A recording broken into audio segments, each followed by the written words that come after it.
सब डोमेन का, सिर्फ सब डोमेन का ही एक्सेस अगर किसी को देना है हम्म। तो हम उसको दे सकते हैं, पूरा ही वीपी का एक्सेस देना पड़ेगा? नहीं, एक्सेस कहाँ से देना है एक्सेस उसको? सपोज करो वीपी का एक्सेस देना है मेरे को, पर देना है सब डायरेक्ट, वो सब डब्ल्यूपी डोमेन बना देना रहे है, हैं ना। डब्ल्यूपी देना है। हाँ, डब्ल्यूपी दोगे तो फिर वो dot dot slash WP admin ऐसा बन जाएगा। Slash slash. और अगर आप सब डायरेक्टरी भी बनाते हो तो वो xyz.com/abc/wp-admin ऐसे बनेगा। फिर होम पेज का जो पाथ होता है वो स्लैश लगा के उसमें wp admin लगता है।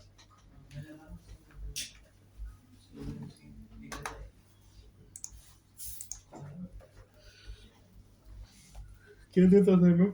Assignment on page of page हो गया? हो गया, सिर्फ एक ऑफ पेज बचा है। चेक करवाना किसी को? मेल की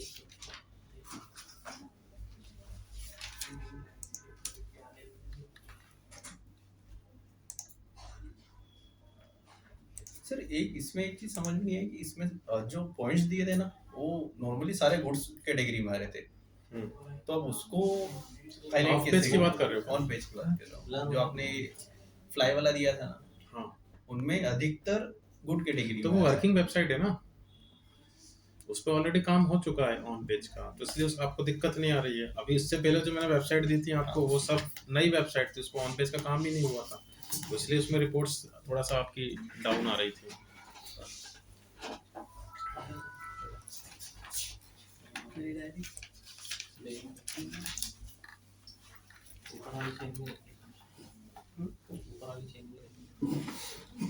ऑन पेज तो ठीक है, आपको कोई पॉइंट और बचा हो तो पूछ लीजिए इसमें अगर लग रहा है तो। वो पेज की लेंथ कैसे रखते हैं? जीटी मैट्रिक्स अलग उसमें नहीं आई थी क्योंकि ऐसे जीटी मैट्रिक्स में आ जाती है, मतलब अलग अलग टूल्स देखने पड़ेंगे, भी छोड़ गया। हाँ, और एचटीएमएल सर्च करने के लिए भी एसईओ करके कोई वो चेक स्मॉल एसई टूल से भी कर लो। आप तो टू बस पॉइंट का नाम याद रखो, गूगल कर लो, बहुत टूल मिल जाएंगे आपको, टूल का कोई इशू नहीं, बस पॉइंट का मतलब पता होना चाहिए। एक जैसे एसईओ मीनियन में जो आपने बताया था ना 404 का, तो एक में तो 4040 बता रहा था और दूसरे में मैंने देखा था ना तो उसमें मतलब वो उसका डेटा नहीं बता रहा था, लेकिन कुछ तो भी 3 चीज बताई थी उसने अलग अलग, तो ऐसा तो बोला उसमें 0 बता रहा है, उसमें कुछ वो एम्प्टी लिंक बताई हुई है। पता नहीं, आप फोटो क्लिक कर लिया करो, मुझे ऐसे नहीं आता है। वो इसमें हुआ था सर, इसमें जब भी आपको कोई डाउट हो तो आप लोग स्क्रीनशॉट ले लिया करो। एम्प्टी लिंक जरूर दिखा रहा था इसमें, free empty link. Of page का क्या है? पेज कैसी के पास में ये दिखा रहा है। इसमें पूछना है कोई कुछ किसी को? सर इसमें ऑन पेज भी सही तो सिस्टमैटिक था, ऐसे क्यों हो गया?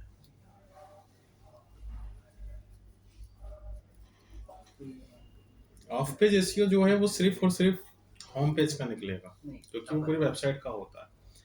एंड सेकंड की जो नई वेबसाइट होंगी उनका इतना डेटा निकलनेगा नहीं, तो आपको सिर्फ एन लिखना है वहाँ पे, नॉट अवेलेबल, ठीक है? क्योंकि ट्रैफिक होगा तो बताएगा, नहीं तो वो नहीं बताएगा। बैकलिंक होगी तो इसका फ्लाई वाले का नहीं बता रहा था मैंने, पहले उसका बना दिया। हाँ, तो अभी आपको प्रैक्टिस पर्पस के लिए थोड़ी सी पॉपुलर वेबसाइट लेना, ताकि हर एक पॉइंट अपने को वैल्यू मिल जाए।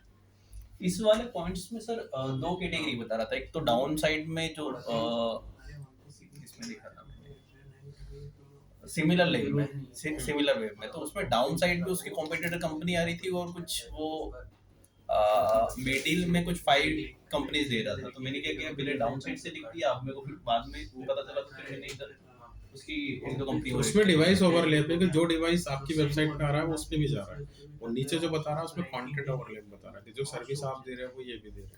दोनों पॉइंट अच्छे हैं, दोनों ही रख सकते हो। हां तो निकाल ले बोलते हैं ऑफ पेज की ऑडिट फाइल साइज मैंने दूसरी वाली अटैच कर दी। कब से बैठे तुम्हारे लेट हो रहा है। वो कब से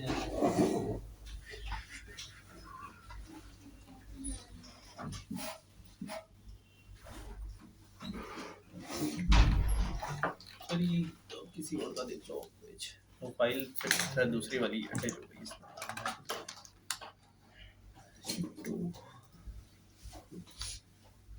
मैंने कल वो एफिलिएट मार्केटिंग वगैरह का आपको रिसर्च करने के क्या समझ में आया? बताओ। किसी कंपनी के प्रोडक्ट को अपन रेफर करते हैं, उसके बिहाफ पे जो कमीशन मिलता है हम्म, उसको एफिलिएट मार्केटिंग होता है। और कूपन्स जो होते हैं जिसमें डिस्काउंट अपन लोगों को कुछ मिलता है। ज़्यादा आज मेरे को थोड़ा सा लेजीनेस फील हो रहा है। Excuse me. चलो, आप लोग ने नहीं किया, क्या समझ में आया? वही सर प्रोडक्ट को बायर और सेलर के लिए जो बताया उसको वही प्रोडक्ट Commission, किसी कंपनी का प्रोडक्ट को अपन सेल करते हैं। सर ग्रेबॉन और कूपन दुनिया जो था इनका अपने को ऑडिट ही निकाला था ना। नहीं, तो उनका बिजनेस प्लान क्या था वो पढ़ के आना था। सर, पढ़ के वो मैं किसी उसका से- उसका वो निकालने बैठ गया ऑडिट। वो एफिलिएट मार्केटिंग के टॉप एग्जांपल है, तो मैंने आपको सिर्फ उनका बिजनेस मॉडल समझने के लिए दिया था कि कैसे क्या वर्क कर रहे हैं वो। अच्छा मैं उसका वही ऑडिट सेम निकाला ही था, affiliate marketing the. On page of page का ऑडिट लगभग निकाल लिया मैंने उसमें। तो एफिलिएट मार्केटिंग में प्रोडक्ट किसी का होता है, हम बस बेचते हैं। जैसे फॉर एग्जांपल अमेज़न या कोई भी ई कॉमर्स या दुनिया का कोई भी प्लेटफॉर्म जो ऑनलाइन बेच रहा है, आप किसी से भी एफिलिएट कर सकते हो, ठीक है। जैसे अमेज़न से आपको करना, तो आप क्या गए, सिंपली अमेज़न पे गए और यहाँ से एफिलिएट अकाउंट बना लिया। तो ये आपको प्रोडक्ट देगा कि आप उसके प्रोडक्ट्स को बेचो और उसका कमीशन जो रहेगा वो आपको वो दे देगा। तो प्रोडक्ट तो ठीक है, आपने अकाउंट भी बना लिया, 2 मिनट में बन जाएगा, वो भी प्रोडक्ट भी आपको दे देगा, लेकिन बेचेंगे कैसे, ये सबसे इम्पोर्टेंट पार्ट है कि अपन उसने जब प्रोडक्ट दिया है तो ये क्या कर रहा है, आपको प्रोडक्ट का कमीशन दे। जैसे आप सबके अपने अपने कमीशन होते हैं, आपको चेक करना है तो आप ऐसे चेक कर लो, जैसे अमेज़न एफिलिएट ट्रेड्स, ऐसे भी आप चेक कर सकते हो। तो कितना क्या कमीशन दे रहा है ये आपके सामने। इस टाइप का कोई भी प्रोडक्ट होगा तो आपके टोटल प्राइस का 9% देगा, ठीक है। तो हम ये मैं आपको आगे पूरा एक टॉपिक है, वो प्लानिंग से हम पढ़ेंगे, अभी तो सिर्फ हम लाइव प्रोजेक्ट के लिए बात कर रहे हैं। तो बेचने के मोस्ट ऑफ दी जो इसमें तरीके होते हैं जो लोग करते हैं, वो है coupons, deals, promo code, offer, discount और रिव्यू। रिव्यू मेनली किसी प्रोडक्ट का अनबॉक्सिंग होता है। रिव्यू मतलब वो रेटिंग वाला रिव्यू नहीं है। रिव्यू मतलब जैसे कुछ लोग आपने देखा होगा अनबॉक्सिंग करते हैं, किसी भी प्रोडक्ट को खरीदने से पहले आप उसका रिव्यू चेक करते हो, तो वो आपको उसको बताते हैं, कंपैरिजन करते हैं उसके। जैसे सपोज आपको कोई मोबाइल लेना है, तो मोबाइल को आप परचेज करने से पहले आप उस पर्टिकुलर मोबाइल का स्पेसिफिकेशन चेक कर रहे हो। जैसे मैंने यहाँ पे सर्च किया, हाँ स्पेसिफिकेशन, ये मैंने सर्च किया। तो अब यहाँ पे देखो जितने भी लोग ये बता रहे हैं ये सब एफिलिएटर ही हैं ऑलमोस्ट। अब इनकी वेबसाइट को आप समझो कि यहाँ पे उसने सिर्फ मोबाइल के बारे में जो स्पेसिफिकेशन दिया उसका पर्पस था लोगों को लेकर आना, क्योंकि आप उसके लिए आ रहे हो। लेकिन जब आप आते हो विच मीन्स कि आप खरीदना चाहते हो, तो वो यहीं पे क्या करेंगे, अमेज़न, फ्लिपकार्ट इनको कनेक्ट कर देंगे और आप क्लिक करोगे, क्लिक करते से ही वो आपको यहाँ पे रिडायरेक्ट कर देंगे अमेज़न पे। तो जैसे अमेज़न पे जाकर आपने उसका प्रोडक्ट को खरीदा तो उसको उसका कमीशन मिल जाएगा। उसको बोलते हैं affiliate marketing. Affiliate। Third party refer करना किसी को भी, मीडिएटर बन के काम करना। और इस फील्ड में सबसे स्मार्ट बिजनेस यही होता है, बीच में रह के काम करो। आप अगर इस फील्ड में, जैसे अगर आप मैन्युफैक्चरिंग लाइन में जाते हो ना, तो डिजिटल में थोड़ा सा रिस्क आ जाता है। अब आप किसी भी मीडिएटर कॉन्सेप्ट को उठा लो, सब यही काम कर रहे हैं। जैसे अब जोमेटो, स्विगी, ओला, सर ये सब यही कर रहे हैं, खुद का कुछ भी नहीं है। पॉलिसी बाजार भी मेडिएटर है। ये भी मीडिएटर है। कार देखो .com, वो भी मीडिएटर है, क्योंकि इसमें लॉस जैसे कुछ होता ही नहीं है। अब जोमेटो ने क्या किया, पोर्टल स्टार्ट किया, रेस्टोरेंट किसी का, कस्टमर का यूं है, बस बीच में कमीशन ले रहा है। अमेज़न खुद मीडिएटर है, प्रोडक्ट किसी मर्चेंट का होता है, कस्टमर वहां से बाय करता है, वो अपना 20% या 25% जो भी उसका कमीशन बनता है वो निकाल देता है। चलता है तो बहुत अच्छा चल जाता है, नहीं चलता तो आपका लॉस तो कुछ हुआ ही नहीं। अब मैन्युफैक्चरर के साथ क्या दिक्कत है कि वो पहले इन्वेस्टमेंट करते हैं, वेयर हाउस लेंगे, प्रोडक्ट बनाएंगे, manufacturing cost, labour cost, government 50 तरीके के टैक्स ले लेगी उससे पहले ही, ओके। तो वो मार्केटिंग तक पहुंच ही नहीं पाता है, पहले ही गिव अप हो जाता है उसका। जब मार्केटिंग करता है तो मार्केटिंग की जो कॉस्टिंग होती है वो बहुत महंगी हो जाती है उसकी, क्योंकि आपको वो कॉस्टिंग, आपके मैन्युफैक्चरिंग कॉस्टिंग उससे भी तो निकालना है। अब यहाँ पे क्या हो रहा है कि अगर हम 20% 10% भी वो हमें दे रहा है तो हम तो कोई एफर्ट्स लगा ही नहीं रहे, हमारा कोई इन्वेस्टमेंट तो है नहीं, और आप इंडिविजुअली भी काम कर सकते हो। तो इस टाइप के बिजनेस बहुत जल्दी ग्रोथ कर जाते हैं। तो आप लोग भी अगर कुछ प्लान करने का सोच रहे हो फ्यूचर में, जॉब तो ठीक है वो तो सभी कर रहे हैं, तो आप एफिलिएट मार्केटिंग पे जा सकते हो। ये बहुत अच्छा कॉन्सेप्ट है और 200% सक्सेस है इसमें, बस प्लानिंग से होना चाहिए सब कुछ। तो तो अभी मैं जो बात बता रहा था आपको कि आप एसईओ सीख रहे हो किसी भी कीवर्ड पे रैंक करवाना, तो बाद में आप ये वाले कीवर्ड को भी तो रैंक करवा सकते हो ना।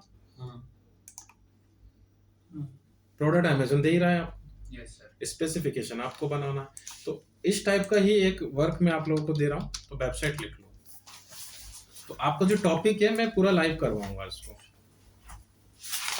क्या माइक्रो इंडिया.नेट इंडिया नहीं है, आइडिया। कौन बोला अच्छा हाँ माइक सब दूर से देखते पास में बैठे हो फिर भी microidea.net मोबाइल में ओपन कर लो और उस पे यहाँ से लॉगिन रजिस्टर के बटन से क्लिक करके रजिस्टर कर लो। उसका एक्सेस दे देता हूँ। लैपटॉप में खोलना है तेरे पास तो मोबाइल से जल्दी हो जाएगा, मोबाइल से ओपन करो। लॉगिन करना है सर। हाँ? लॉगिन करना रजिस्टर पहले करना पड़ेगा, फिर लॉगिन होगा। सर मैं यही अकाउंट बना लो। ठीक है।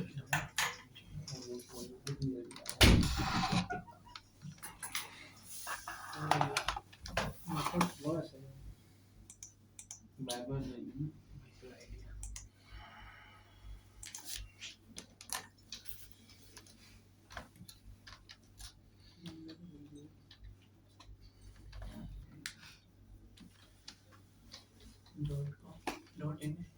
.net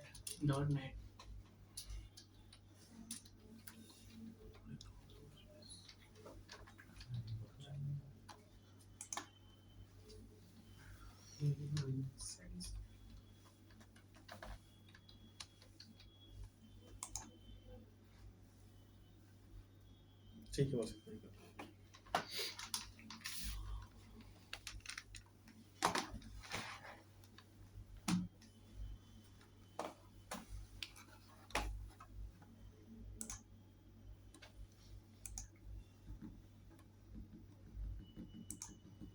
साइन अप करना है।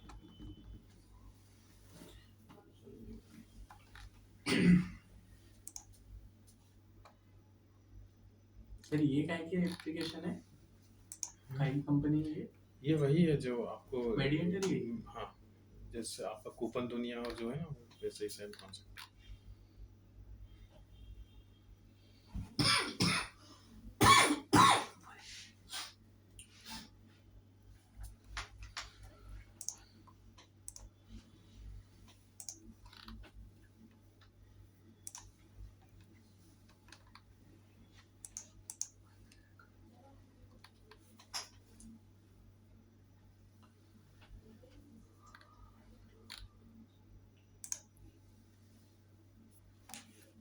तो सपोज अगर कमीशन में से कुछ पार्ट अगर वो अपने क्लाइंट को एज अ डिस्काउंट दे रहा है, मेरे हिसाब से तो वो देता होगा। अगर कूपन देते हैं ना, कूपन दुनिया ये तो कर रहा है। तो उसके लिए पहले उनसे बात करनी पड़ती होगी, डिटरमाइन कर लो तो इसमें बात नहीं या करनी वहाँ पे पड़ती है, ऑप्शन आता होगा।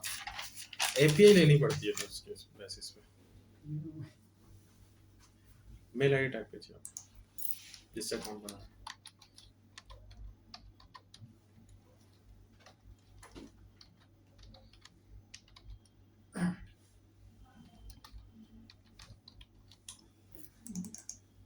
सही है। सही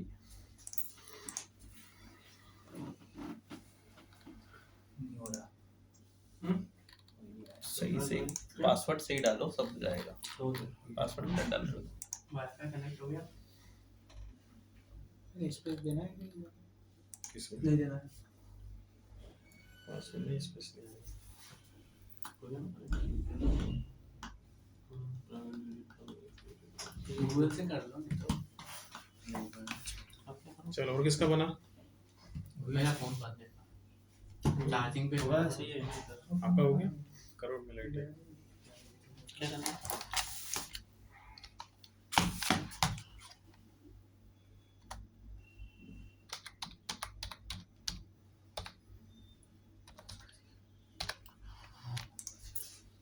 सर ऐसे ये एक ही हटेगा सर। सिंगल एडिट कर दो। करेक्ट टी डबल हो गया फिर। TAA हो गया ना? सही है। ठीक से। नहीं है भाई।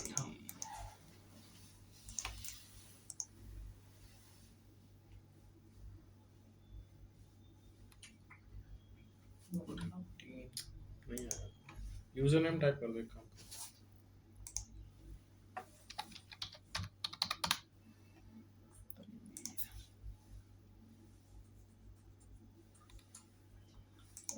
डालेंगे EI मेल आईडी देख लो एक बार, गलत है क्या? EI ये copy लिखा हुआ paste है। सही कर दो उसको। IA नहीं है उसमें। मेल की जो वो सही है। मेल आईडी के तरह का सही नहीं है। GMAI अच्छा, ये गलत क्यों हो गया ना? एरो की से आ जाना था ये। हो गया करेक्ट? ठीक सर।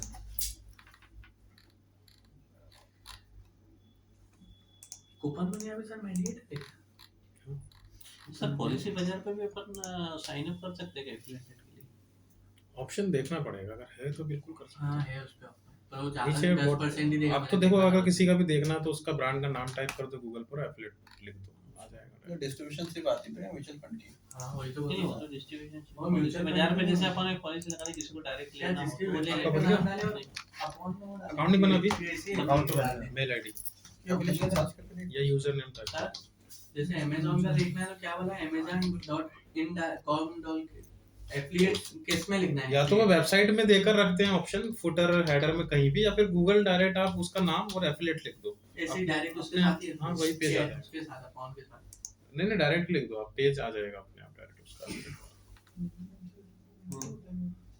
कंपनी में काफी अलग स्टाइल बनाते हैं। सो सपोज अगर क्लाइंट वहाँ पे सारी चीजें देखा, उसके बाद उसने क्लोज करके वो डायरेक्ट अमेज़न से परचेस करता है उस कंडीशन वो भी उसका भी है, उसको लाइफ टाइम कुकीज बोलते हैं, तो उनके अलग, जैसे अमेज़न का 45 डेज का कुकीज होता है, विच मींस कि अगर आपका कस्टमर आपकी रेफरल आईडी यूज करता है, प्रोडक्ट पे भी जाता है, फाइनलाइज नहीं करता है, उसके बाद अगर वो बाद में डायरेक्ट भी खरीदेगा तो भी आपके अकाउंट में आएगा, क्योंकि उसके ब्राउजर की जो हिस्ट्री है वो 45 डेज तक डेट नहीं होनी चाहिए। लेकिन अगर वो आपके बाद किसी और के रेफरल में चले गया तो फिर उसके अकाउंट होगा, फिर आपके अकाउंट में। मेरे जैसा तो रोज ब्राउजर हिस्ट्री क्लियर करता है, तो उस कंडीशन में नहीं होता ना। फिर अगर यूजर ब्राउजर हिस्ट्री उसकी क्लियर कर रहा है, हाँ, देन नहीं होगा। फिर नहीं होगा, या इनको विंडो यूज करेगा तो भी नहीं होगा। अकाउंट बना क्या इस पे? हाँ इस पे है ना सर, लेकिन इन्फिनिटी वाली आईडी डालनी है क्या इस पे? नहीं, अभी जो है लॉगिन करने का। मार्केट यहाँ पे बनाई होगी ना आपने हाँ अभी? नहीं मेरा तो मोबाइल ही नहीं है ना अभी। तो फिर क्या सर्च कर रहे हो यहाँ पे? ये जो बनी अब क्यों नहीं बन रहा है? लॉगिन नहीं करना है, साइन अप करना है। अरे लॉगिन क्यों कर रहे हो? साइन अप करो ना। हो गया ना? हाँ, हाँ, साइन अप करना है। पहले साइन अप होगा तभी तो लॉगिन होगा। महेश हरियाणा नहीं है ये, लॉगिन करना है डायरेक्ट। मैं बोल रहा हूँ हरियाणा नहीं है ये। पासवर्ड कौन सा डालना है? यहाँ के वाईफाई का।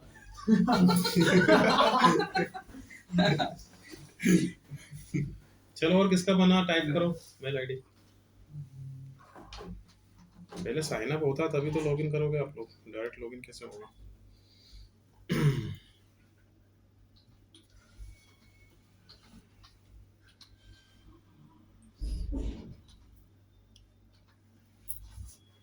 सर ये पहले आप एक्सेस दे रहे हो सबको हम्म। मेल आईडी एक मिनट चालू हो।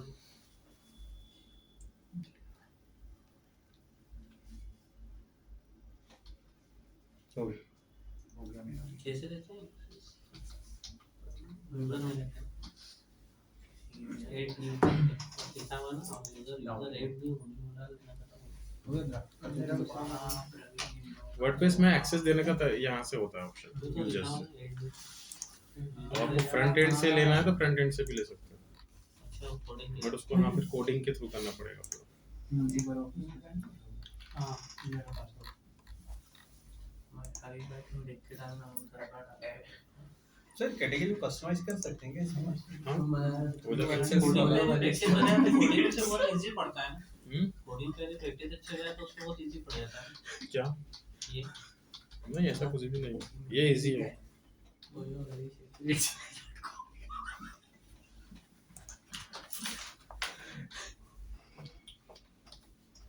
रुको रुको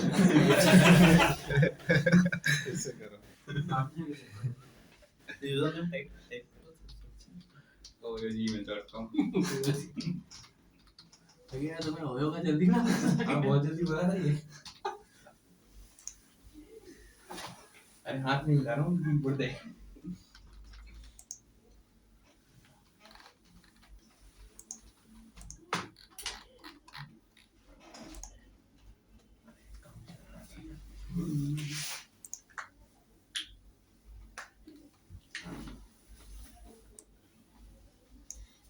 नेक्स्ट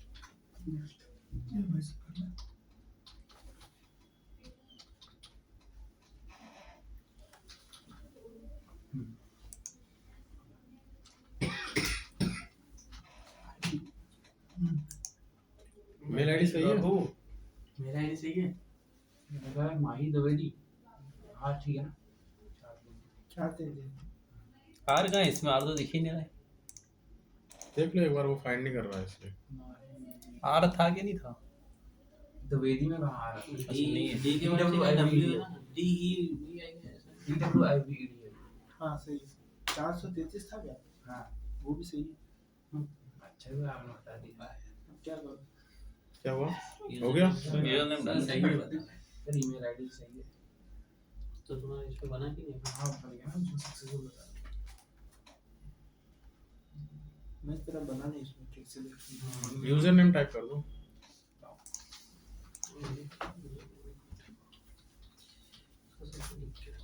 महे ये देख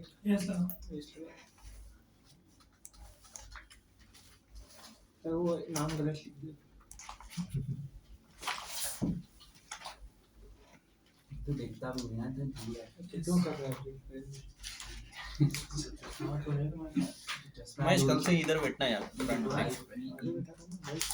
चश्मा है दूरबीन थोड़ी है भाई चश्मा क्या पहनते हैं लोग है सर कोई बचा है तुम क्या करते हैं मेल आईडी देखो आपकी सही है क्या ये ये दो सब महेश और माही सर्च कर रहा था ये महेश लिखा है अपने आप को महेश सिंह नहीं समझ अरे वो ईमेल आईडी तो है ना महेश व्यापी खींचते ये मोबाइल में ना चेंज करना है क्या आईडी यस सर चेंज करो चेंज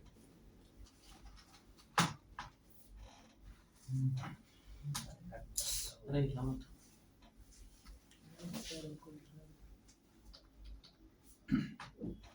हमें कर सकते ये तो महेश लिखेगा अरे ये सब ठीक है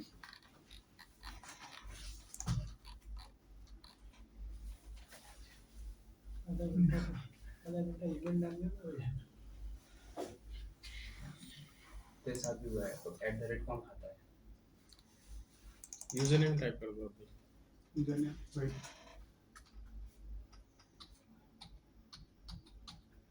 रोहित पासवर्ड पूरा पाटीदार। मैं सबका एक ही पासवर्ड है पासवर्ड तो एक ही रखा है किसी पे आप ये दिया नहीं था तो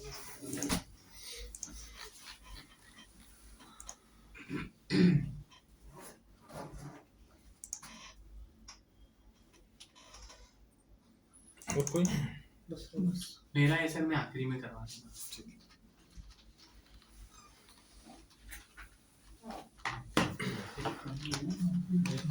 वैसे लकी हुआ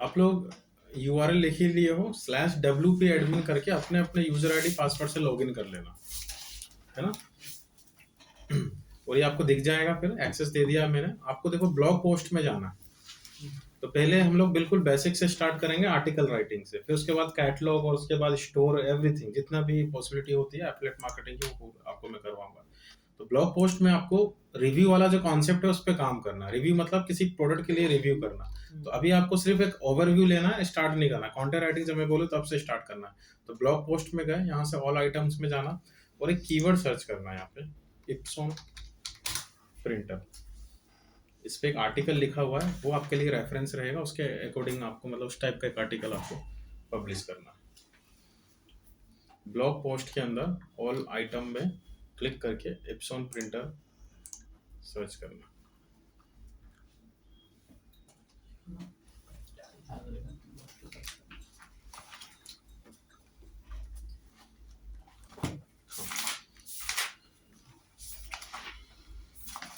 देखिए यहाँ पे एक आर्टिकल मिलेगा आपको ब्रिजेश पाठक का, तो इसको एक बार आप गो थ्रू कर लेंगे।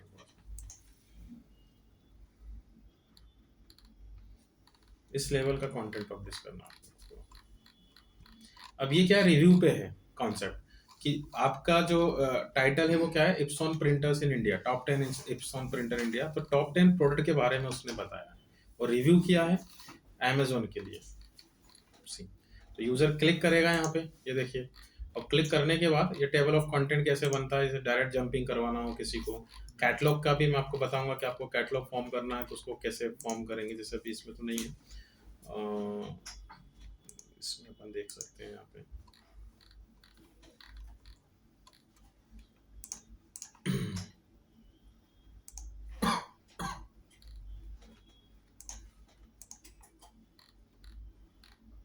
जैसे ये कैटलॉग बन रहा है। अब यही वाला मैं आपको यहाँ पे भी दिखा सकता हूँ।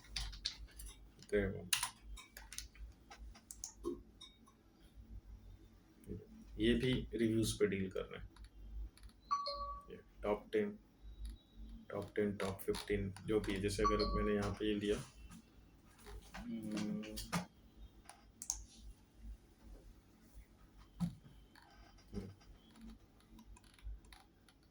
टेबल ऑफ कंटेंट, ये जंप किया, जंपिंग हो गई। यहाँ पे भी वही same concept, table of content. और ये वाला जो सेक्शन इसने दिया है कैटलॉग, डायरेक्टली क्लिक करें अमेजोन पे गए। यहाँ पे भी डायरेक्टली आप क्लिक करोगे तो अमेजोन पे डायरेक्ट हो जाओगे। स्टेप बाय स्टेप करेंगे। तो पहले तो आप इसको सिर्फ गो थ्रू करो और पूरा एक आर्टिकल पढ़ के आना है आपको कल। तो मैं आपका टॉपिक कल दूंगा, इस टॉपिक पे आपको करना है। आज सर ये पढ़ के आना है सर। अभी सिर्फ पढ़ के आना है। प्रिंटर के बारे में, प्रिंटर के बारे में नहीं, इस आर्टिकल का फॉर्मेट समझ के आना, पढ़ के आना। वन ऑफ अच्छा आर्टिकल है वो। इस मैच का कंटेंट आपको बनाना है, ठीक है। ब्लॉग पोस्ट में ऑल आइटम, प्रोडक्ट आपका दूसरा रहेगा, उसका प्रिंटर है, आपका कुछ और रहेगा। जितना भी काम है ये पूरा ब्लॉग के थ्रू ही होता है सबसे ज्यादा। नहीं, नहीं, एफिलिएट मार्केटिंग तो बहुत तरीके से होती है। सबसे ज्यादा तो ईमेल मार्केटिंग के थ्रू होता है। ई बुक वगैरह जो देते हैं ना, फ्री ई बुक देते हैं, वो लोग ईमेल मार्केटिंग के थ्रू करते हैं। लेकिन ये एवरग्रीन बिजनेस है ब्लॉग राइटिंग का, क्योंकि आर्टिकल ऐसी चीज है, एक बार पब्लिश हुआ तो कहीं नहीं जाता है भाई। आप ऐसा कंटेंट पब्लिश कर रहे हो, उसको कोई खरीद भी नहीं सकता, ले भी नहीं सकता है। कंटेंट लिख दिया, आप चलता रहेगा लाइफ टाइम। तो आप 100 आर्टिकल भी पब्लिश करोगे, सिर्फ उसी को रैंक करवाओगे तो भी आपका अच्छा खासा कमीशन बन जाएगा। अब ईमेल मार्केटिंग में ये है ना कि आपको जो सॉफ्टवेयर भी खरीदना पड़ेगा ईमेल मार्केटिंग का, मेल का डेटा लाना पड़ेगा, तो वो काफी थोड़ा सा लेंथी प्रोसेस है।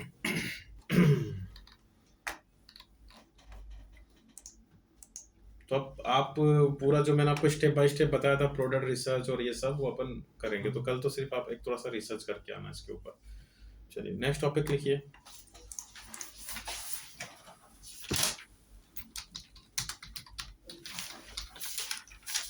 Rich snippet.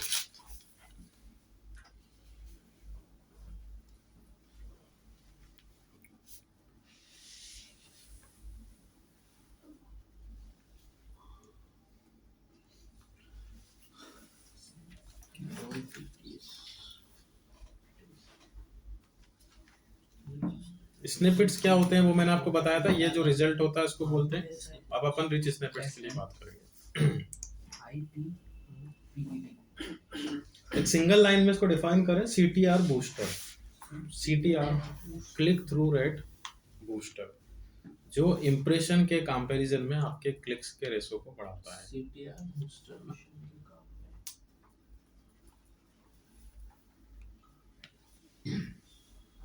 अब CTR क्या होता है? अगर हम कुछ सर्च कर रहे हैं, जैसे आपने सर्च किया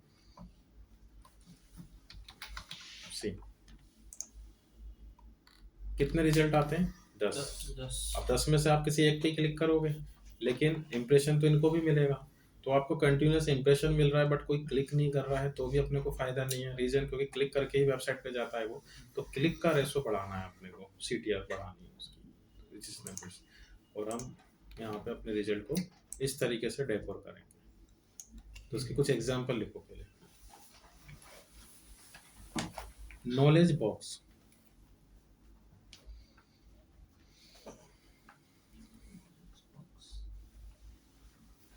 second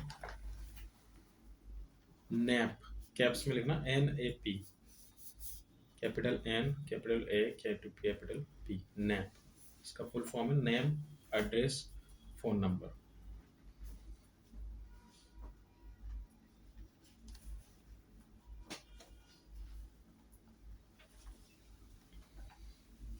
public figure,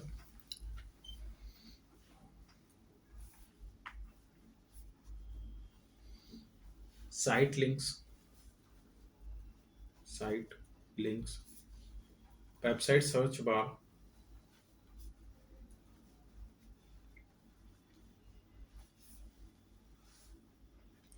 Google FAQs या Google forum FORUM,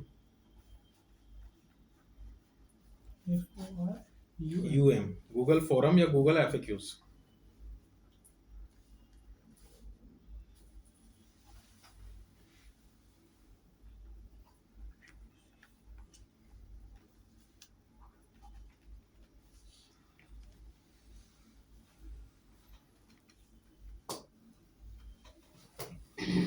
upcoming events,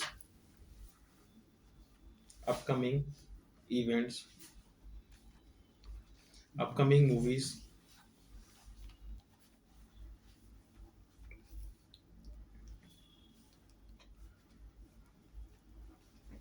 software list,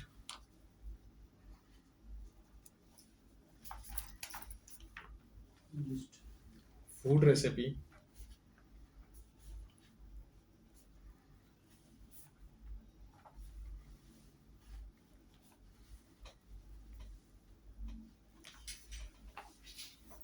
ठीक है। तो इस टाइप का कोई भी बिजनेस हो आपका, जो मैंने एग्जांपल लिखे हैं ये सब, तो आपको स्निपेट्स पे ज़्यादा ध्यान देना है। ओके, जैसे मैं आपको समझाने की कोशिश करता हूँ। देखिए, नॉलेज बॉक्स जो मैंने आपको बताया, जब भी हम किसी को ब्रांड नेम से सर्च करते हैं,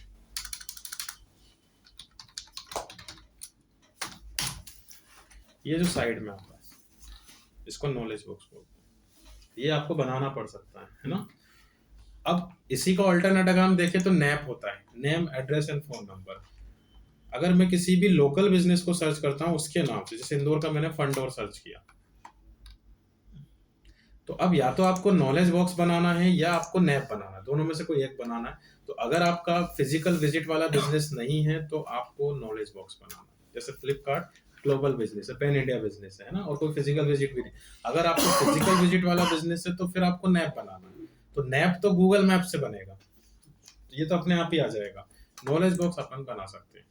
एक होता है पब्लिक फिगर, अगर आप किसी सेलिब्रिटी के लिए सर्च कर रहे हो, कोई आर्टिस्ट है या कोई भी है, जैसे मैंने टॉम क्रूज के लिए सर्च किया, तो ये वाला जो सेक्शन आ रहा है ये पब्लिक फिगर के लिए। कोई पॉलिटिशियन है, कोई आर्टिस्ट है, कोई फेमस पर्सनालिटी है, तो इंडिविजुअल के लिए पब्लिक फिगर चलता है। लोकल बिजनेस के लिए नैप चलेगा, ग्लोबल बिजनेस के लिए नॉलेज बॉक्स चलेगा।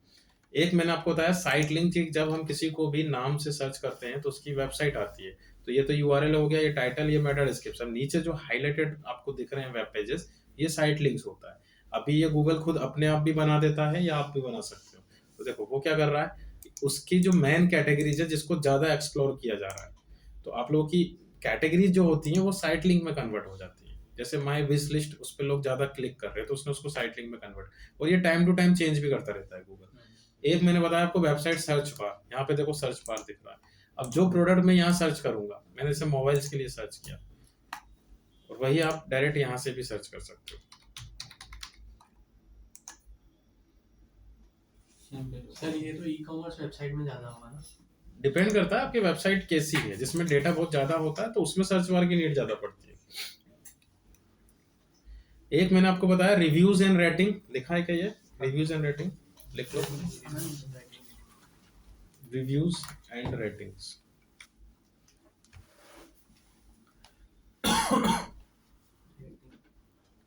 इसका एग्जांपल ये देखो, दिख रहा है स्टार, यहाँ पे स्टार आ रहा है, तो इससे क्लिक की पॉसिबिलिटी बढ़ जाती है कि उसको जो रिजल्ट सबसे अच्छा लग रहा होगा रेटिंग के हिसाब से, या तो वो क्लिक करेगा इसको देखकर, तो ये रिव्यूज एंड रेटिंग में जाएगा। अब सपोज आपके पास कोई इवेंट ऑर्गेनाइजर आया है, इवेंट का काम है, तो उनको लोग अपकमिंग इवेंट या अपकमिंग न्यू ईयर इवेंट इस तरीके से लोग सर्च करते हैं। सी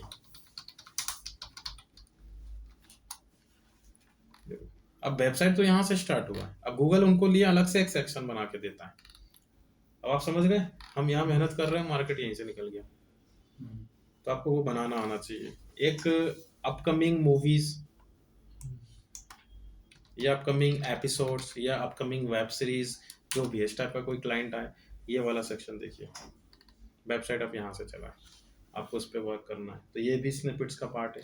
एक मैंने आपको बताया गूगल फोरम या एफएक्यूज, तो अगर आप किसी, मैंने बताया था एक इनडायरेक्ट सेल्स वाला कस्टमर है, क्लाइंट है आपका कोई, जैसे सप्लीमेंट प्रोडक्ट्स हो गए, फाइनेंस सेक्टर हो गया, तो इन लोगों के क्वेश्चन बहुत ज़्यादा सर्च होते हैं।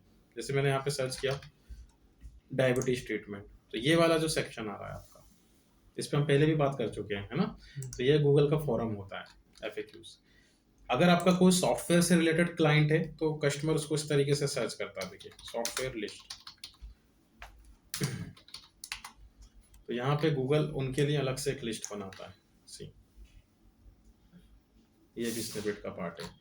अगर आपके पास कोई ऐसा क्लाइंट आता है जो फूड रेसिपी या फूड पे ब्लॉगिंग करता है, तो यहाँ पे जैसे सपोज उसने कोई सर्च किया कोई रेसिपी के लिए, तो ये वाला जो सेक्शन होता है गूगल हाईलाइट करता है अलग से, ये देखो स्निपेट के थ्रू आया, एंड प्लस इनके जो आर्टिकल्स होते हैं इसमें जो चीज़ें आ रही हैं, जैसे कि एक इमेज आ रहा है, इंग्रेडिएंट्स आ रहे हैं, टाइम रिक्वायर्ड आ रहा है, तो ये सब स्निपेट के पार्ट होते हैं।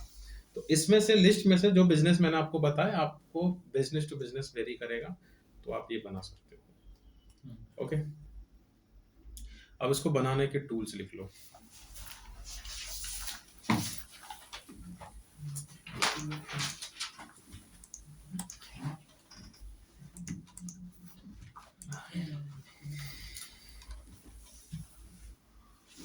सर सबके अलग अलग टूल्स रहेंगे क्या? सिर्फ नैप को छोड़ के बाकी सबके कॉमन ही टूल है। नैप हम गूगल मैप के थ्रू बनाएंगे।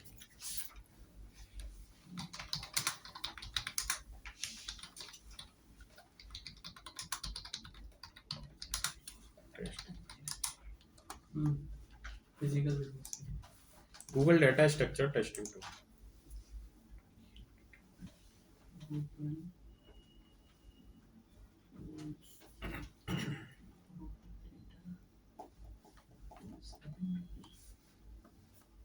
क्या है गूगल क्या है Google data structure testing tool, data structure testing tool. ये तो सर इसका उसमें भी आता है ना, किसमें? कहाँ चेक किया था? वेब मास्टर में? नहीं, हाँ वेब मास्टर में नहीं सर, टूल्स में ही जो अपन ने लगाए हैं ना, कौन से? एक्सटेंशन, हाँ। एक्सटेंशन के अंदर भी अगर किसी में नहीं होता तो हाईलाइट करता है। हाँ ना, तो वो वही चीज है ना, ये इसका भी रिपोर्ट निकालना है आपको। Google data highlighter,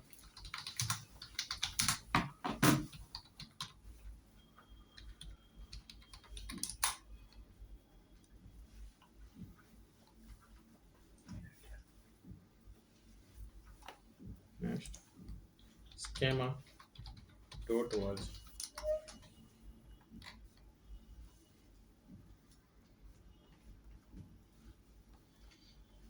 next technical SEO schema,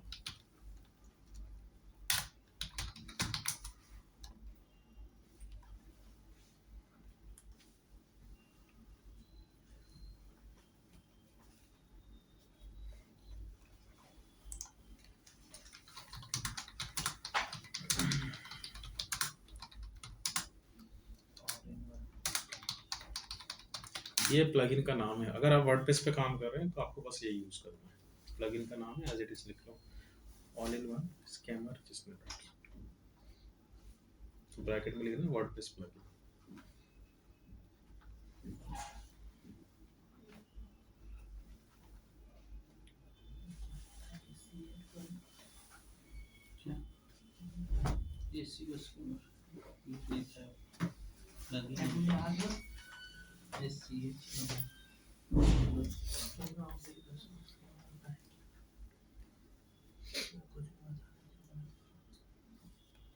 देखो स्ट्रक्चर डेटा टेस्टिंग को छोड़कर ये तो सिर्फ टेस्टिंग का काम करेगा, बाकी ये सब बनाने का काम करेंगे। तो आपको कोई भी एक यूज करना है, सभी में अलग अलग तरीके होते हैं। जैसे सपोज अगर मैं इसके थ्रू कर रहा हूँ गेट स्टार्टेड, अब आपका पर्पस आपको पता होना चाहिए कि अपने को हाईलाइट क्या करना है। सी जैसे यहाँ पे इसने ऑप्शन दे दिया, आपका इवेंट है, ऑर्गेनाइजेशन है, कोई पब्लिक फिगर है, रिव्यूज है, रेटिंग है।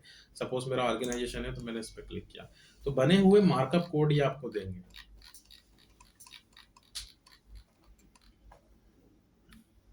नॉन कोड में जाना है, कोड में जाना है तो माइक्रो डेटा पे इसको स्विच करना। अलग अलग एग्जांपल है, मतलब कितना डेटा आपको हाईलाइट करना है ना। जैसे इसने फुल हाईलाइटिंग दी है गूगल ने, ये गूगल का ऑफिशियल है schema.org। तो अब देखो उसने क्या किया, अपना सब कुछ डेमो में रख दिया, आपका कॉन्टेक्ट नंबर, अपना जो भी है। तो आप बस एडिट करो, कोडिंग वही रहेगी, सिर्फ डिटेल रिप्लेस करनी है आपको, और इसको अपनी वेबसाइट में कहाँ लगाना है अपन देख लेंगे। देखो तो अभी आप क्या कर सकते हो, उसका क्रॉस चेक करने के लिए इसका यूज कर लो आप, ये टेस्टिंग के काम में आता है। अगर आपको किसी से यूआरएल से फेच करवाना है उसका स्कीमा, तो उसकी यूआरएल पुट कर देना। कोड को अगर आपको डिकोड करना है तो उसका कोड पुट कर देना।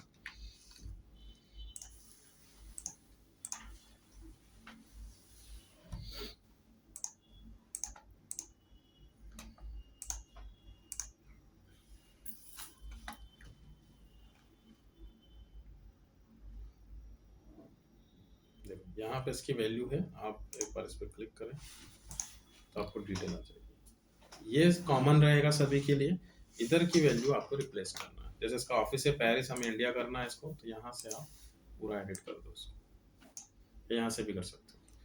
पूरा एडिट करना है पॉइंट टू पॉइंट, और फिर इस कोड को कॉपी करना है, और कॉपी करके अब पर्पस देखना है मुझे। ये है नॉलेज बॉक्स, और मैंने आपको बताया था नॉलेज बॉक्स तब आता है जब आप किसी को भी ब्रांड नेम से सर्च करते हैं, तो मतलब होम पेज पे लगेगा। लेकिन लगेगा कहाँ, बॉडी सेक्शन के अंदर, हेड में नहीं लगाना है आपको, बॉडी के अंदर लगेगा। और बॉडी में हर जगह नहीं लगाना है उसको, आप कंटेंट के बीच में मत फंसाना, कंटेंट का लोडिंग स्पीड बढ़ जाएगा। आप उसको लगाना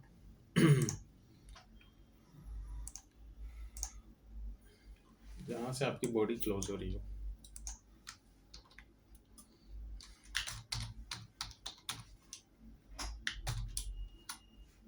just before closing the body tag, इससे पहले पुट कर देना। इसको तो मैं कहीं भी लगा सकता हूँ, बट वो कॉम्प्लेक्सिटी बढ़ जाएगी। और वर्डप्रेस में आपको कहाँ मिलेगा, अपीयरेंस में थीम फाइल एडिटर, और उसमें आपको थीम फुटर में जाना है। थीम हेडर में हेडर सेक्शन मिल जाता है।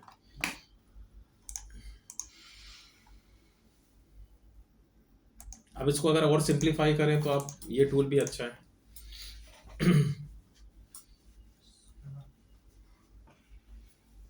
देखो ये बहुत इजी है। आपको टाइप ऑफ हाईलाइटिंग, जैसे उसी को फिर से देखते हैं, ऑर्गेनाइजेशन पे रखा, तो ये अपने आप बनाता जाएगा, बस आप डिटेल देते जाओ। जैसे मेरा ऑर्गेनाइजेशन टाइप कोई एयरलाइंस है, नेम दे दिया हमने उसको, सपोज जेट एयरवेज। कोई निकनेम हो तो वो आप दे दो, सपोज उसका ऑफिशियल वेबसाइट, तो अपने आप बन रहे हैं यहाँ पे। उसका लोगो का यूआरएल उसकी वेबसाइट से आप निकाल लोगे, उसकी सोशल प्रोफाइल। तो इनके जब पेजेस आप बनाओगे आगे, तो पेज का यूआरएल आ जाएगा, और फिर इसके जो मार्कअप है अगेन फिर से इसको भी पुट कर दो। तो कल को अगर इसको कोई ब्रांड नेम से सर्च करता है,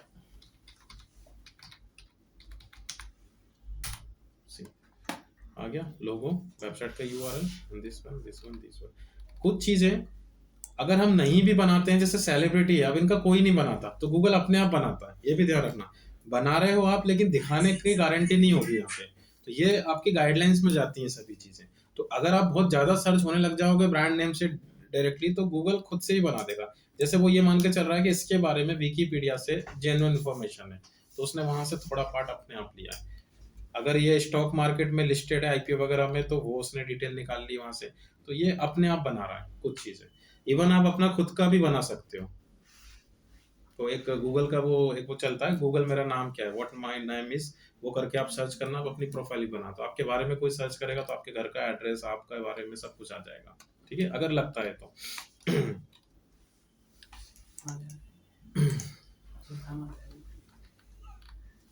देखना करो, रॉन्ग कमिटमेंट मत करना, हाँ, बना मत लेना। लेवल आ जाएंगे नाम सर्च क्या लेवल आ जाएंगे नाम सर्च करके जिनको लेने होंगे। और अगर आप लोग वर्डप्रेस यूज कर रहे हो तो आपको वो प्लगइन मैंने लिखवा दिया, सिर्फ आपको प्लगइन यूज करना है। तो प्लगइन ऑटोमेटिक आपकी हर पेज और आर्टिकल पोस्ट जो भी है उसके नीचे ऐड ऑन हो जाएगा। यहाँ पे देखो ये सही लगा हुआ, प्लगइन का नाम लिखवा दिया तो उसमें देखो डायरेक्ट फीचर आपको मिलता है। जैसे मैं अभी बता रहा था रेसिपी का, तो वो कुछ भी नहीं करते हैं, यहाँ पे रेसिपी सिलेक्ट करते हैं और अगर सपोज किसी ने यहाँ पे टाइप किया कोई भी रेसिपी आप सर्च करोगे तो ये वाला जो सेक्शन आपको दिख रहा है, देखिए इमेज, ये यहाँ से उठाई उसने, इमेज अपलोड की, टाइम रिक्वायर्ड जो दिखा रहा है यहाँ पे, टाइम रिक्वायर्ड कितने टाइम में बन जाएगा वो उसने यहाँ से पुट किया है, ऑथर नेम, रेसिपी नेम और ये सब चीज़ें नोटिफिकेशन उसको रिफ्लेक्ट करेगा।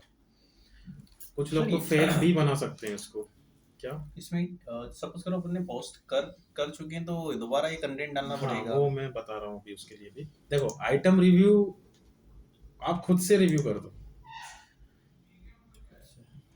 और यहाँ से मैंने रिव्यूअर का नाम दे दिया, जैसे कोई संजय है तो हमने यहाँ पे संजय लिख दिया, आइटम का नाम दे दिया यहाँ पे, ये मेरा कोई XYZ प्रोडक्ट है। तो ये गूगल पे कैसे दिखेगा जब लाइव हो जाएगा, 5 स्टार रिव्यू बाय संजय, तो आप उसको मॉडिफाई कर दो। तो ये ने यहाँ पे यहाँ कर दिया 50,000 रिव्यूज बाय कस्टमर, तो ये ऐसे ही दिखेगा नीचे 50,000 रिव्यूज बाय कस्टमर, 5 स्टार तो लगे ही हैं, तो क्लिक अपने आप बढ़ जाते हैं। तो फाइव हाँ सर, तो सर और वो बड़ा फिर अगर रिव्यू अगर उसने देखना चाहा कि भैया रिव्यू किस किसने हाँ। दिया है तो फिर नहीं मैंने बताया ना कि क्लिक करवाने के लिए है ये। क्लिक अरे कस्टमर ऐसे ही क्लिक करने के बाद खुद ही भूल जाते हैं कि वो आए CTR बढ़ाने के लिए CTR बढ़ाने के लिए CTR बढ़ाने के लिए। दोस्तों को बोल दो डाल देंगे ना। बट ये सब चीजें जो मैं बता रहा हूँ आपको इतना इजी नहीं है, ये सब गाइडलाइंस में जाती हैं। अब आप समझना, मैं आपको उसकी ट्रिक बताता हूँ कि कंटेंट को पब्लिश करने से पहले अगर आपने बना दिया तो बन गया। एक बार अगर आपका कंटेंट इंडेक्स हो गया, जैसे अब ये पोस्ट इंडेक्स हो गई और आप बनाना भूल गए, अब आपको लग रहा है कि चलो एडिट करके आप बना दो, अब नहीं होगा, अब नहीं आएगा। ये मेरा एक्सपीरियंस आउटसोर्सिंग करनी पड़ेगी। मतलब जब पहले वेबसाइट बनाने के पहले ये सारी पेज पोस्ट पेज जो भी है पोस्ट। उसको पब्लिश करने से पहले, उसके इंडेक्स होने से पहले बना दो तो दिख जाएगा। और आपने पहले बनाया नहीं और कंटेंट इंडेक्स हो गया तो फिर एडिट पे नहीं होता है, आता सर ही जैसे नहीं, तो अपन फिर वो ब्लॉग पे गाइडलाइन जाके चलेगा। आर्टिकल बनाते हैं और उसको पब्लिश कर देंगे हम्म। तो वो इसमें आ जाएगा डायरेक्ट। हाँ, पब्लिश करने से पहले अगर आप बना दोगे तो दिख जाएगा जैसे इन लोग का दिख रहा है, लेकिन बाद में अगर आप एडिट करोगे तो फिर नहीं आता है, मोस्ट ऑफ द केसेस नहीं आता है, फिर वो गाइडलाइंस पे चलेगा। तो मेहनत करनी पड़ेगी। सर जैसे यहाँ पे जो पेज दिख रहा है और उसमें जैसे अपन ने कोई पेज बनाया उसमें नहीं लगाया बनाया अपन ने, फिर अपन उसके आगे कोई और पेज बनाया और उसमें करें तो उसका दिखेगा फिर उसके कीवर्ड पे, तो हर की पोस्ट आपकी अलग अलग होगी ना। अब 10 तो उसको अपन रेसिपी 10 रेसिपी में से आप 5 पे भूल गए तो गया वो, फिर मुश्किल ही आएगा, 5 पे आ जाएगा। तो आप लोग मतलब हैबिट में ये रखना कि अगर ऐसा कोई कॉन्सेप्ट हो भी रहा है तो पहले ही बना देना। और जो होम पेज वाला नॉलेज बॉक्स है वो हमारे हाथ में नहीं, हम तो सिर्फ कोड प्लेस कर सकते हैं, दिखाना नहीं दिखाना वो गूगल के हाथ में है। और वो तभी दिखाएगा जब आपको ब्रांड नेम से ज्यादा सर्च किया जाएगा। ठीक है, तो देख लेना कभी आपको ये लग जाए। और इसकी प्रैक्टिस तो अभी आप आर्टिकल बनाओगे तो उस टाइम पे आप यूज करना अपने आर्टिकल में।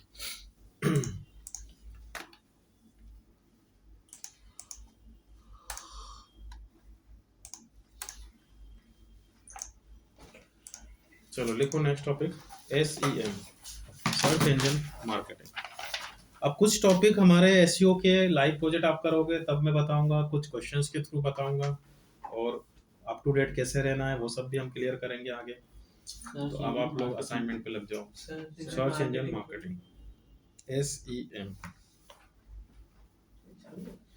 सर ये चालू हो रहा है सर्च इंजन मार्केटिंग। हाँ तो चालू, अभी तक SEO चल रहा था। मैंने आपको डिफरेंस बताया था SEO और SEM में, वहां पे पूरा ऑर्गेनिक मार्केट था, अब ये सब एडवर्टाइजमेंट में जाएंगे आपके।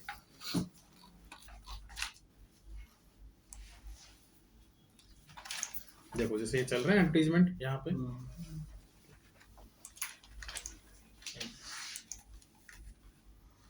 एसीएम इंडस्ट्री को हमने 2 पार्ट्स में डिवाइड किया है, लिखो 2 टारगेटिंग में इसका डिवाइडेशन है। फर्स्ट इज पीपीसी, पे पर click. Second rich media marketing या टारगेटिंग, RICH मीडिया टारगेटिंग। ये 2 तरीके से मार्केटिंग टारगेटिंग होती है। या तो rich media, rich media targeting. Rich media marketing या टारगेटिंग? एक ही बात है, टारगेटिंग टारगेटिंग बेचने के तरीके।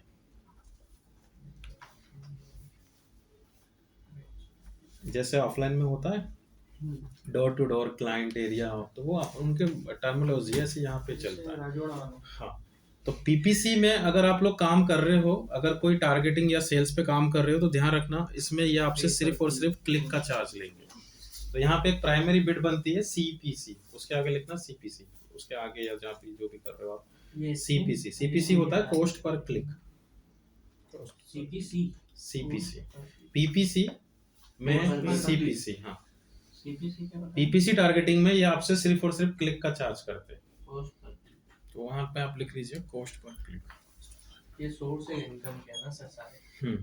और अगर हम रिच मीडिया मार्केटिंग में काम कर रहे हैं तो यहाँ पे आपसे क्लिक का भी चार्ज कर सकते हैं, इंप्रेशन का भी कर सकते हैं और व्यू का भी कर सकते हैं। तो वहाँ लिखना CPC, CPM एंड CPV, cost per click, cost per miles and cost per view.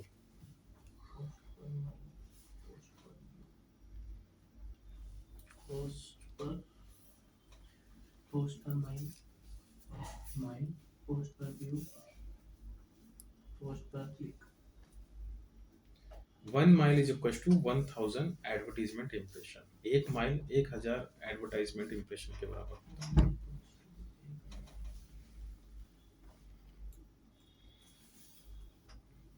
1000 click करते हैं मतलब 1000 इंप्रेशन, 1000 इंप्रेशन का 1 माइल होता है।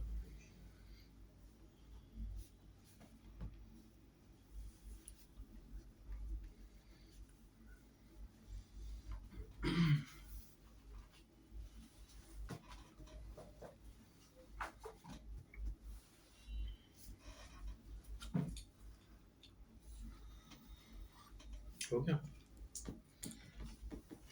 अब देखो ACM एक बहुत बड़ी इंडस्ट्री है, इसमें सिर्फ गूगल अकेला नहीं है मार्केट के अंदर, मोर देन 1400 से ज्यादा कंपनीज चल रही हैं। आपको पूरी इंडस्ट्री का एक कॉन्सेप्ट पूरा समझना है कि भाई अगर वो गूगल नहीं देता है, कोई और प्लेटफॉर्म जैसे जापान का अपना चलता है, चाइना का अपना चलता है, तो हम सिर्फ गूगल को रट लेंगे तो आप फिर पूरा प्लेटफॉर्म नहीं समझ पाओगे। तो आपको पूरा इंडस्ट्री के अकॉर्डिंग समझना। और जैसे ऑफलाइन में चलता है कि सपोज जैसे इनको होर्डिंग लगानी है, तो सबसे पहली स्टेप क्या करेगी, खुद तो जाके लगाएंगे नहीं, इनको किसी एजेंसी को हायर करना पड़ेगा जो ये होर्डिंग लगाने वाला काम कर रही है। तो इनका जो रोल है यहाँ पे वो है एडवर्टाइजर का, ध्यान रखना, ठीक है, क्योंकि इनके पास एक प्रोडक्ट है जो उनको होर्डिंग के थ्रू बेचना है। अब वो एजेंसी इनसे क्या पूछेगा, वेन्यू पूछेगा कि कहाँ लगाना है। अब इन्होंने बोला सर के घर के टेरेस पे लगाना है या मेरे ऑफिस के टेरेस पे लगाना है, तो मैं फ्री में तो लगाने नहीं दूंगा। तो वो एजेंसी क्या करेगी, इनसे इतना चार्ज करेगी जिसमें से मेरा भी कमीशन निकालेगी। तो अब मैं थर्ड पार्टी हो गया, फर्स्ट पार्टी है, second is agency and third नहीं, है ना। तो ऐसे ही यहाँ पे चल रहा है पूरा कॉन्सेप्ट कि गूगल यहाँ एजेंसी है जो एडवर्टाइजर और पब्लिशर दोनों के लिए पैरेलल वर्क करता है। तो अब आपके पास क्या होगा, एजेंसी तो गूगल हो गई, आप 2 रोल प्ले कर सकते हो यहाँ पे, या तो आप एज एन एडवर्टाइजर वर्क कर सकते हो या फिर आप एज ए पब्लिशर वर्क कर सकते हो। तो एडवर्टाइजर वो होगा हमेशा जो गूगल को पे करेगा और बदले में कस्टमर लेगा, मतलब आप सेल्स पे काम करोगे। पब्लिशर वो होगा जो गूगल से एडवर्टीजमेंट लेके अपने वन ऑफ प्लेटफॉर्म पे दिखाएगा और गूगल उसको पे करेगा। तो गूगल ने क्या किया, पैरेलल 2 टूल लॉन्च किए, एक Google ads and second Google AdSense. कौन सा समझना कि अगर आपको बेचना है, होर्डिंग लगानी है, तो आपको हमेशा गूगल एड्स पे जाना है और हमेशा आपको पे करना होगा। और अगर आपको मोनेटाइज करना है अपने वन ऑफ प्लेटफॉर्म को, यूट्यूब चैनल या वेबसाइट वगैरह को, तो आपको फिर गूगल एडसेंस पे जाना पड़ेगा। तो वो क्या बन गया, वो बीच में मीडिएटर बन गया, एडवर्टाइजर और पब्लिशर दोनों को कनेक्ट कर लिया उसमें, आया समझ में। तो वो क्या करता है कि अगर आपको एडवर्टीजमेंट रन करना है तो आप गूगल एड्स से बनाते हो। जैसे देखो अब इसकी वेबसाइट पे आपको ग्रामरली का एडवर्टीजमेंट दिख रहा है, तो अब इसमें पब्लिशर कौन है, स्मॉल एसईओ टूल, इसकी वेबसाइट पे वो एडवर्टाइजमेंट आपको दिख रहा है, जैसे सैमरस का एडवर्टाइजमेंट आपको दिख रहा है, लेकिन इसने ये बनाया कहाँ से होगा? गूगल एड्स से। तो गूगल कुछ भी नहीं कर रहा है, बीच में मीडिएटर बन गया है और 68% का डायरेक्ट रेवेन्यू शेयर करता है। इसका फिक्स है सालों से, है ना?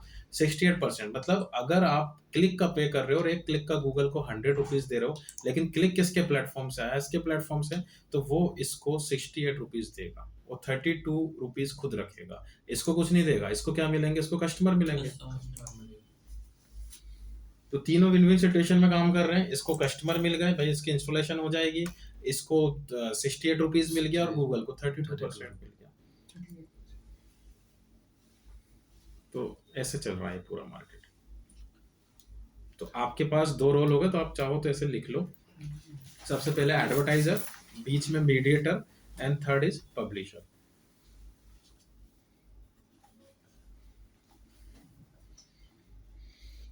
एडवर्टाइजर, सेकंड कॉलम मीडिएटर का लेना and third is publisher. Advertiser के नीचे लिख लो गूगल एड्स, मीडिएटर के नीचे लिख लो गूगल एजेंसी की तरह काम कर रहा है यहाँ पे, और पब्लिशर के नीचे लिख लो गूगल एडसेंस। मीडिएटर का एजेंसी जी। Publisher Google ads.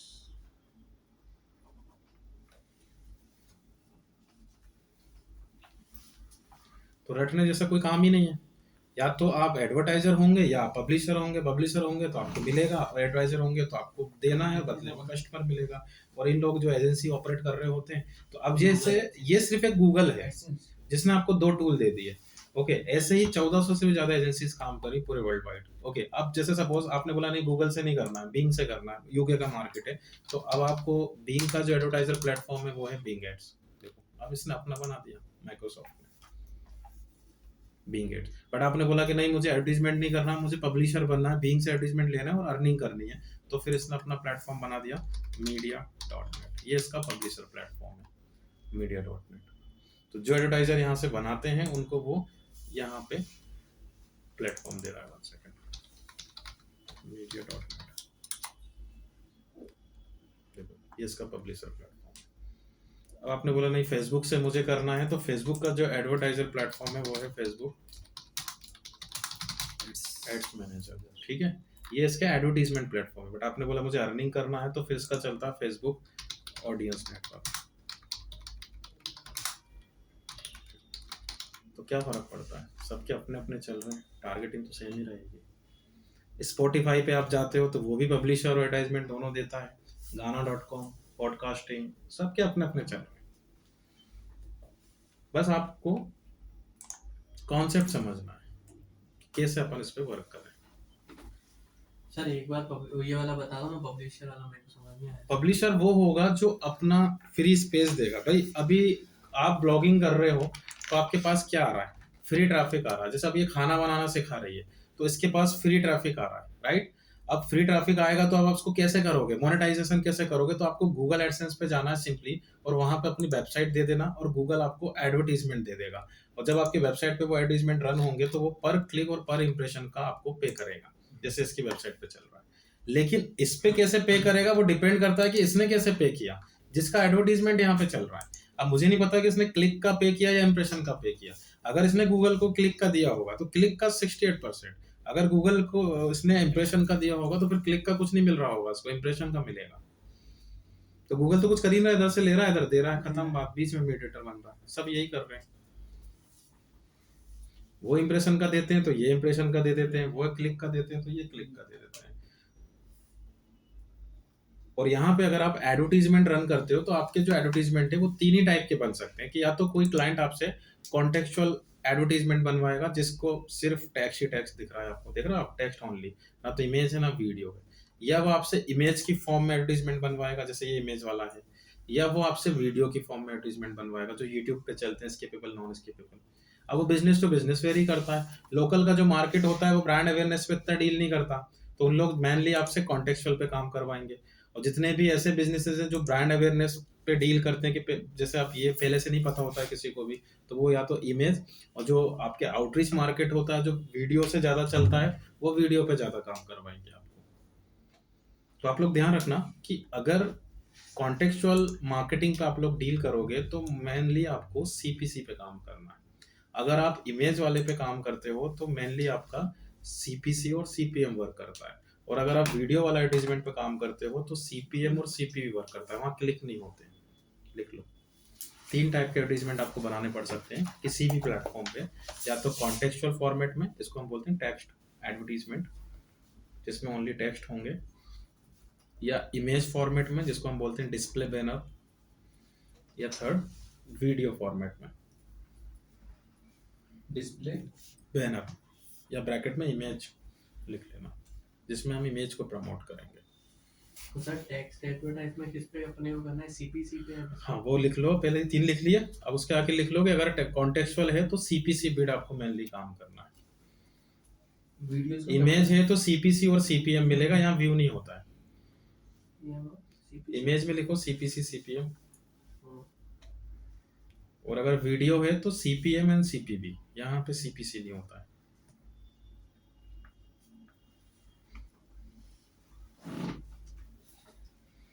टेक्स्ट में बोला था, सीपीएम और सीपीसी। टेक्स्ट में सीपीसी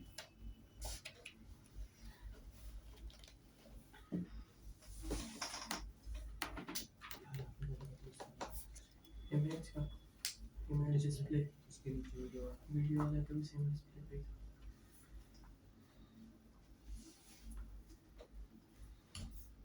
और अप्लाई करने से पहले फिर इनकी गाइडलाइंस स्टार्ट हो जाती है कि एडसेंस पे अप्लाई करना है तो इतने विजिटर्स होने चाहिए, ये होना चाहिए, वो होना चाहिए, तो वो देखेंगे अपन आगे। तो और गूगल ये पे सिर्फ भी ऐड हाँ? देता होगा ना जब ट्रैफिक को अपने ब्लॉग। मैंने बताया ना, गाइडलाइंस में जाते हो फिर आप कि आपका जो प्रोडक्ट है वो इतना पुराना होना चाहिए, इस नेचर का होना चाहिए, ऐसे हर किसी पे नहीं देगा वो, उनके नखरे स्टार्ट हो जाते हैं फिर। एडसेंस पे एडसेंस जो है यूट्यूबर के लिए और वेबसाइट ओनर के लिए है, बट अगर आपको एप्लीकेशन मोनेटाइज करना है तो फिर उसके लिए अलग टूल चलता है इसका, गूगल। ये भी लिख लो, पब्लिशर। एप्लीकेशन मोनेटाइज करने के लिए इस पे जाना पड़ेगा आपको, सिर्फ वेबसाइट और यूट्यूब चैनल के लिए एडसेंस है।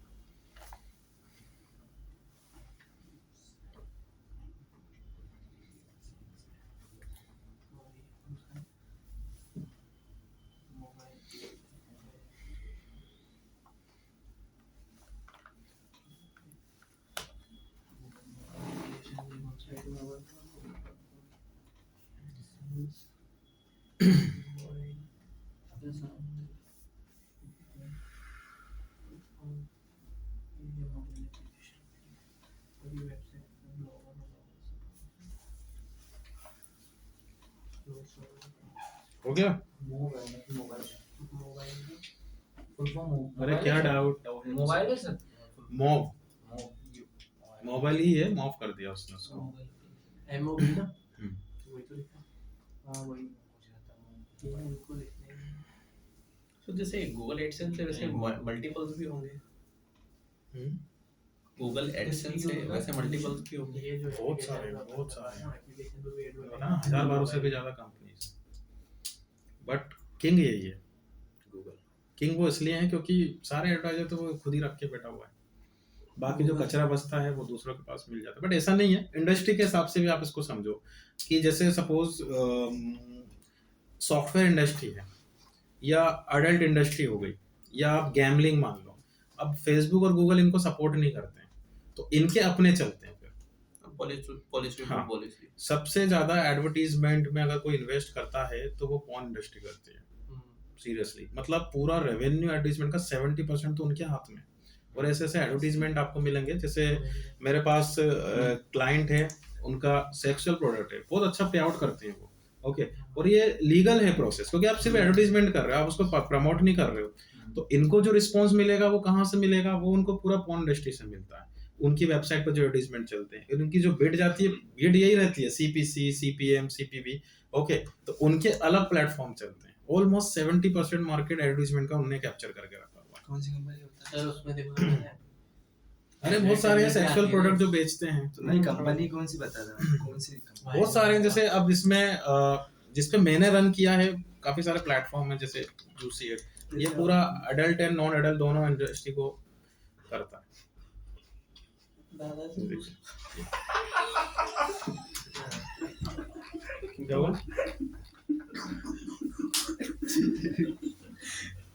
सभी बोल रहे क्या होगा? आपने बोला ना कि टैबलेट चैबलेट कुछ भी होता है तो इसमें भी रन कर सकते थे, मैं ज्यादा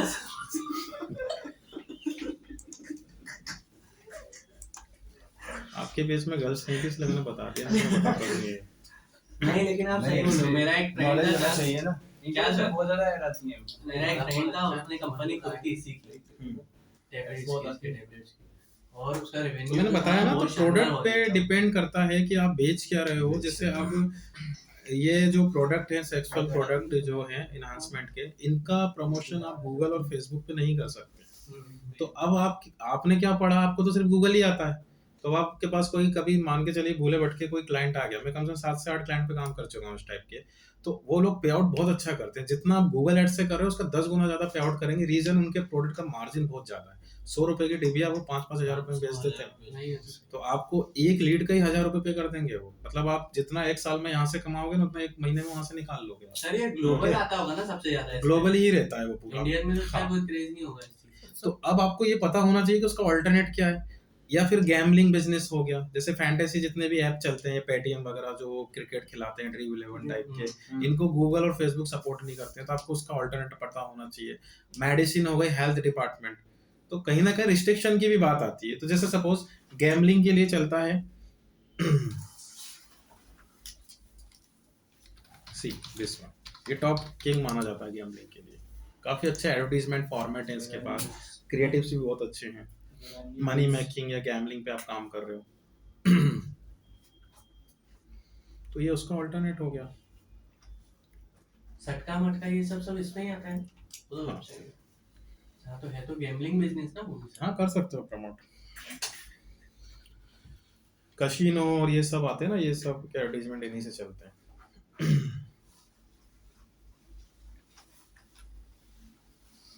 सॉफ्टवेयर इंडस्ट्री पे अगर आप काम कर रहे हो डाउनलोड्स वगैरह के लिए, तो गूगल ने इनको तो अलाउ कर रखा होगा ना सॉफ्टवेयर इंडस्ट्री। ये गूगल का थोड़ी है, तो सेल्फ कंपनीज है अलग अलग। गूगल के प्लेटफॉर्म पे थोड़ी दिखाएंगे ये भाई। गूगल अपने प्लेटफॉर्म को टारगेट नहीं करने देगा अपने अलावा, इनकी सबकी मोनोपोली है। जैसे आपको मैं पूरा कॉन्सेप्ट समझाता हूँ कि यहाँ जो एडवर्टाइजमेंट आप देख रहे हो, यहाँ सिर्फ गूगल ही चला सकता है, क्योंकि वो उसका प्लेटफॉर्म है, ठीक है। अब पब्लिशर कॉमन होता है। जैसे अगर मेरी वेबसाइट है तो वो मेरी चॉइस है कि मुझे किसको एडवर्टाइजर पब्लिशर, मैं जो मुझे किसका पब्लिशर बनना है। तो अब मुझे जो अच्छा पे करेगा मैं तो उसी का बनूंगा, या फिर जिससे रिलेटेड मेरा प्रोडक्ट होगा। अब अगर मैं गैम्बलिंग की वेबसाइट बनाया हूँ तो फिर मैं गूगल नहीं लूंगा। पहली बात तो गूगल एडसेंस मुझे एडवर्टाइजमेंट देगा ही नहीं गैम्बलिंग पे, वो वहीं एप्लीकेशन रिजेक्ट हो जाएगी आपकी। तो फिर मेरे पास ऑप्शन क्या है, फिर वो उससे रिलेटेड। देखो अब ये भी अपने एडवर्टाइजर पब्लिशर लेके घूम रहे हैं, तो इनके जो एडवर्टाइजर हैं वो इनके पब्लिशर हैं। तो आपको पब्लिशर पे जाना है, अगर आपको इसके थ्रू अर्निंग करना है और एडवर्टाइजमेंट करना है तो आपको एडवर्टाइजर बनना है। प्रोसेस तो वही है ना, ये काय के लिए सर? वही सब कॉन्सेप्ट है। मैं ऑल्टरनेट बता रहा हूँ, ये लिए- सॉफ्टवेयर इंडस्ट्री में ज्यादा डील करता है। तो ये सिर्फ वेबसाइट बनी हुई है ना जो गूगल पे आई है, लेकिन गूगल एडसेंस हाँ। उसमें नहीं तो होता। अब गूगल यूट्यूब जैसे गूगल का है, तो उस पे जो एडवर्टाइजमेंट चलते हैं वो किसके चलते हैं, गूगल की चलाएगा वो। तो वहां आप किसी और का नहीं चला सकते। अब फेसबुक का कॉन्सेप्ट क्या है कि फेसबुक का ऑडियंस नेटवर्क चलता है। तो आप कभी देखना, जैसे मोबाइल एप्लीकेशन से अगर कभी किसी आर्टिकल पे आप लोग क्लिक करोगे तो फेसबुक क्या करता है, ब्राउजर अपना यूज करता है। कभी नोटिस करना, क्रोम का ऑप्शन देगा वो आपको, लेकिन क्रोम ऑप्शनल होता है। डिफॉल्ट क्या होता है, फेसबुक का खुद का ब्राउजर होता है। तो जैसे अगर कोई आर्टिकल वाली वेबसाइट है, कोई मीडिया ग्रुप ले लेना, आप लल्लन टॉप आपने ले लिया, उसका कोई आर्टिकल पे आपने क्लिक किया तो उसके पास एडसेंस भी होता है, लेकिन फेसबुक क्या करता है, एडसेंस को ब्लॉक कर देता है और अपने एडवर्टाइजमेंट दिखा देता है। तो उन लोग क्या करते हैं, एडसेंस पैरेलल ऑडियंस नेटवर्क दोनों पे अप्लाई करके रखते हैं। तो अगर फेसबुक के थ्रू ट्रैफिक जनरेट होगा तो ऑडियंस नेटवर्क का वो पब्लिशर बन जाता है, और अगर वो डायरेक्ट गूगल के थ्रू आया है या ब्राउजर गूगल का यूज किया है तो फिर वो किसका पब्लिशर हो जाता है, गूगल एडसेंस का हो जाता है। उसको दोनों लगा के रखने पड़ते हैं। अब गूगल ने इधर अपनी मोनोपोली ले ली। अभी रिसेंटली इसने लॉन्च कर दिया है फीड्स में कि अगर आप ब्राउजर गूगल का यूज करोगे क्रोम, तो वो दुनिया भर के जितने भी पब्लिशर है उनको हटा देता है वो, क्योंकि क्रोम उसका है। तो वो फेसबुक को यहाँ से हटाएगा, उधर से फेसबुक उसको हटा देगा। आपस में वो हो रहा है इनका कंपटीशन।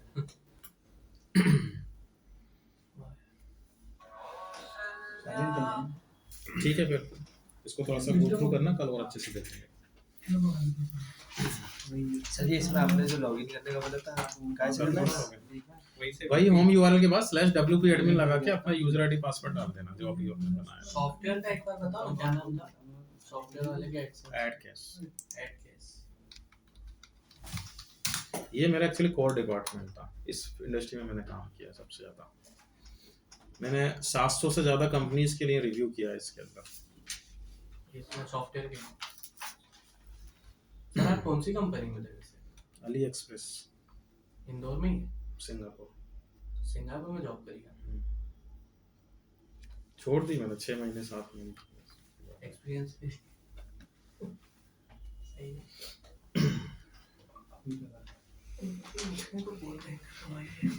इसमें क्या रहता है सर, सॉफ्टवेयर में एड्स रन होता है। हाँ, सॉफ्टवेयर इंडस्ट्री जैसे कोई एप्लीकेशन है किसी की, कोई गैम्बलिंग सॉफ्टवेयर है, तो उस टाइप के एडवर्टाइजर ज्यादा मिलेंगे आपको उसके अंदर। तो पब्लिशर भी उसी में रहेंगे।